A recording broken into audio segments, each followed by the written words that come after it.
अस्सलाम वालेकुम जी।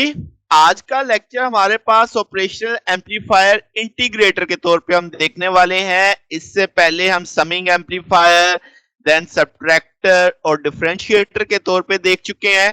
तो देखते हैं कि ओप एम्प को इंटीग्रेटर के तौर पे कैसे इस्तेमाल किया जाता है और इसमें क्या इसका फार्मूला या कैसे हम इस चीज को साबित कर पाते हैं। तो एक ऐसा सर्किट जो इंटीग्रेशन का जो मैथमेटिकल आपके पास है उसे परफॉर्म करे, इनपुट सिग्नल को मैथमेटिकली इंटीग्रेट करे, तो हम उसे यानी इंटीग्रेटर बोलेंगे। तो सादा लफ्जों में जो हमारी आउटपुट वोल्टेज होगी वो प्रोपोर्शनल होगी किसके? Integration of input voltage with respect to time. तो अब जनाब जैसे आप सर्किट डायग्राम देख सकते हैं, अब इनपुट पे आपको एक रेजिस्टर दिखाई दे रहा है और आपके पास कैपेसिटर जो है वो फीडबैक कैपेसिटर के तौर पे काम कर रहा है। डिफरेंशिएटर में याद है कैपेसिटर इनपुट पे था, रेजिस्टर फीडबैक का काम कर रहा था। क्यू पॉइंट आज भी आपके पास वर्चुअली ग्राउंड है क्योंकि नॉन इन्वर्टिंग इनपुट कहां पे है? ग्राउंड है। तो इसका मतलब पॉजिटिव और नेगेटिव, इन्वर्टिंग और नॉन इन्वर्टिंग के बीच में बहुत हाई इंपीडेंस होती है, तो पोटेंशियल आपके पास सेम आ जाएगा। करंट चलेगा नहीं, पोटेंशियल डिफरेंस हम कहेंगे नहीं है करंट के ना चलने की वजह। तो जो पोटेंशियल पॉजिटिव पे होगा वही पोटेंशियल नेगेटिव पे होगा। तो जनाबे वाला, अब अगर कहा जाए कि करंट बताएं जी, तो करंट वी इनपुट से चला कहां तक गया? क्यू पॉइंट तक जहां पे पोटेंशियल जीरो था। तो V in minus zero over R, तो वी इन ओवर आर लिख दिया। अब आपके पास क्यू चूंकि वर्चुअली ग्राउंड है, कोई करंट यहां पे जैसे फ्लो नहीं कर सकता, तो हम कह देते हैं कि यहां से क्यू पॉइंट और आउटपुट के बीच में ये आई सी ही सारा करंट चला जाएगा। तो अब पोटेंशियल डिफरेंस अगर नापें तो आप कहेंगे जीरो माइनस वी नॉट, तो माइनस वी नॉट लिखा जा सकता है। अगर हम के कैपेसिटर से कितना करंट चलेगा तो वो आप कैसे निकाल सकते हैं? I C D Q by D T. अब आप जानते हो डी क्यू क्यू बराबर होगा सी वी के, कैपेसिटेंस तो कांस्टेंट होगी, जो आपका पोटेंशियल डिफरेंस है उसमें चेंज आ सकता है।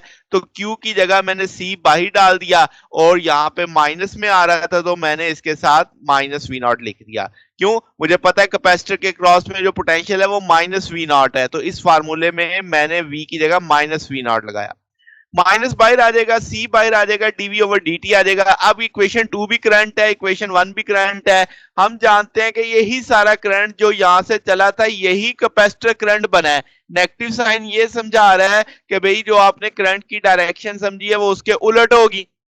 अच्छा जी, तो अब आपने दोनों करंट्स को कंपेयर में डाल दिया, तो V in over R minus C DV over D T. अब अगर मैं क्या करूं कि जनाब आप डीवी ओवर डी जो आउटपुट वोल्टेज है इसको एक तरफ C दूसरी तरफ जाके डिवाइड करेगा, माइनस भी दूसरी तरफ होगा। अगर आप इंटीग्रेशन कर लेते हो दोनों साइडों की और डी टी को इधर ले जाते हो तो यहाँ पे सिर्फ वी नॉट बचेगा, यानी दो काम इकट्ठे किए, डी टी इधर गया और फिर इंटीग्रेट कर दिया, तो V in into D T आ जाएगा one minus one over R C. R resistor भी कांस्टेंट है, कैपेसिटेंस भी कांस्टेंट है, तो वो बाहर लिखा गया। तो अब आप देख सकते हो कि जो आउटपुट सिग्नल है आपके पास वो बराबर है किस चीज के? Minus one over R C integration V in into D T के। तो आप कह सकते हो कि भाई जो आउटपुट सिग्नल है वो इनपुट सिग्नल के साथ इन्वर्ट होके आएगा और उसका मल्टीप्लायर किसका होगा? वन ओवर आर सी का।